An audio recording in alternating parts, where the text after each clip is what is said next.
As a disclaimer, this study will be spoken about as if it was actually conducted rather than just speculated.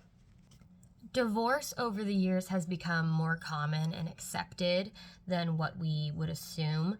It actually was more common in the past as well, based on some of the research I found. Marriage, in fact, has decreased, it would seem, over the last 20 years. I set out to explore marriage, divorce, and cohabitation. I wanted to make a study of clear intentions regarding marriage, emotional suppression, and open communication. I was curious to see if I could kind of find what makes a lasting marriage versus a shortened one. Disclaimer again, because I did not have the results actually for the study as well as the discussion, I don't necessarily have answers to that part yet, though I think it would be interesting to try to conduct this to really fully find that out. So intentions, the word intentions within a lot of the research I found meant something different than what I was looking for. So intentions typically means whether the young adult is intending to be married at all. In this case, going forward, every time I say the word intentions, it actually refers to your intentions toward marriage. So the participants' desire to be married, how quickly they want to be married, and that sort of thing. A big part of the study was obviously looking at prior research, which some of it I have referenced a little bit already. It's more cited within the paper.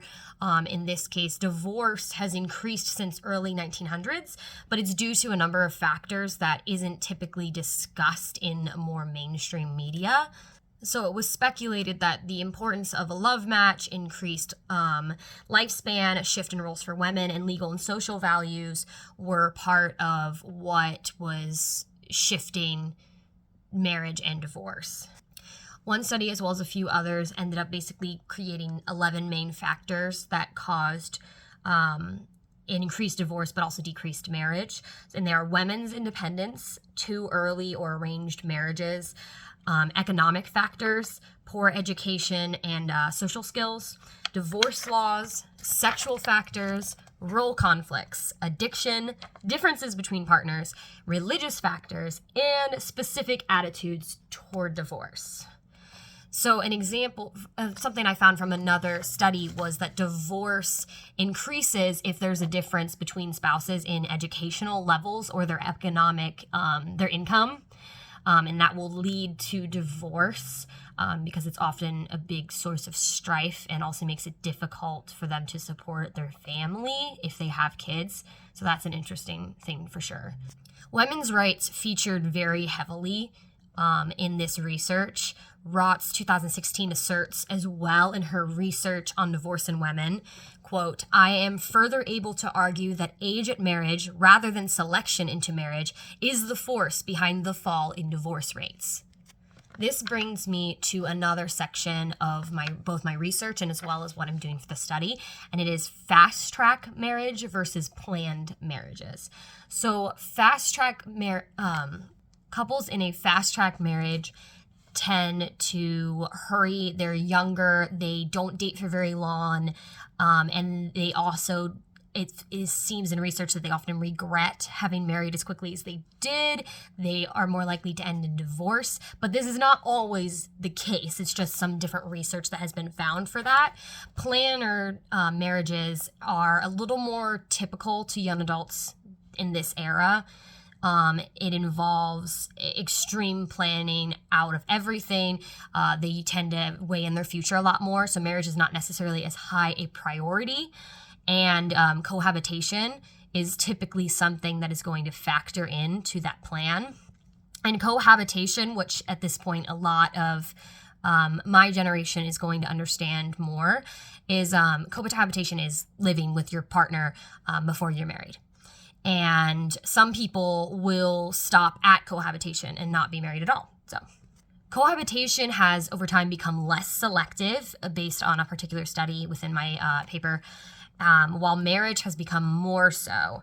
And this is, as noted, related to planned marriages or planned relationships rather than just the fast track. I did find in all of this research that religion and my definition of intentions seemed to be lacking a lot in this research, I feel like it could definitely factor in a lot more, which is part of the reason I had the idea to do a study like this. As such, I created 3 hypotheses. Hypothesis 1, there will be a negative relationship between being clear about pursuit of marriage and marital desires and the risk of divorce. Hypothesis 2, there will be a relationship between open communication and successful marriage. Hypothesis 3, there will be a relationship between religious beliefs and young adults' lasting marriage. So religion is something that I definitely wanted to factor in on this. So for this study, there were 56 couples between the ages of 19 and 34. We wanted to kind of focus a little more on the younger crowd. The mean age is 27.51 with a standard deviation of 5.05. 37.5% of the couples were male, 62.5% were female, and they all had been together anywhere from 1 year to 15 years. 34 out of the 56 couples were already married. 14 were of homosexual orientation, while the rest were heterosexual orientation. 19 of the couples were low income, 3 were upper income, 31 were middle income, and 3 declined to answer. And with the religion factoring in, 17 of the couples were Mormon, 11 were Catholic, 10 were non-denominational Protestant, 7 were Muslim, 3 were of mixed religion, as in one of the spouses was a different religion or non-religious compared to the other spouse or partner, and 8 were non-religious or atheist. I chose to use non-religious more as an encompassing term, so that those who were atheist or those who just weren't religious at all could have an option that kind of fit both to an extent. I recruited participants by the snowball method, which involves using your network to kind of engender interest and knowledge about the survey actually happening. That way, I was able to reach gendered and religious specific varieties. The people were mostly from the Midwest as a result, though, because of my network being primarily those from the Midwest, though there are stretching connections across the United States. The participants were all presented in an informed consent form, which they read and signed. An online survey was given through email. And part of the survey that I used was the Emotion Regulation Questionnaire, or ERQ. It was employed for communication openness and emotional suppression because they are closely related. It is a test that was created, I believe, in 2005, and it was useful to have used it since it was already created and often used in many studies.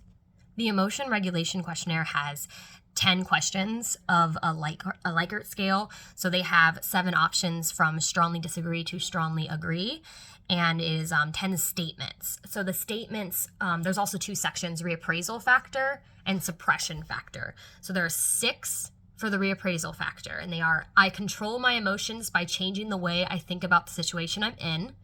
When I want to feel less negative emotion, I change the way I'm thinking about the situation. When I want to feel more positive emotion, I change the way I'm thinking about the situation.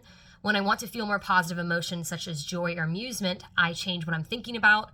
When I want to feel less negative emotions such as sadness or anger, I change what I'm thinking about. And when I'm faced with a stressful situation, I make myself think about it in a way that helps me stay calm. And then suppression factor was: I control my emotions by not expressing them. When I am feeling negative emotions, I make sure not to express them. I keep my emotions to myself. And when I am feeling positive emotions, I am careful not to express them. I also wanted to create some questions that were on the Likert scale, again, strongly agree to strongly disagree, 7 options, that examined intentions toward a relationship and fast track and planned marriages. So the questions I ended up picking, the statements I ended up picking were: when I meet someone, I know instantly that I want to be with them. I already know what I want for the future. I like to have time for a relationship to be tested before considering marriage. I consider my current relationship to have progressed quickly. I continue to plan carefully for the future, and I consider my relationship to have progressed slowly.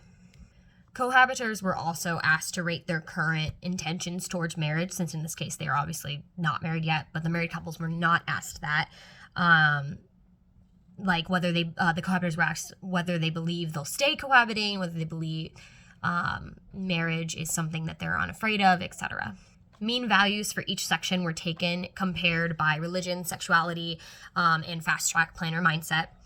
It's important to examine divorce and marriage roles, as love is a very important concept to humans, particularly in the Western civilization. So a lot of this study was very Western civilization based. It could easily be missing things that would be more useful if you were to look at more of the world than just the United States.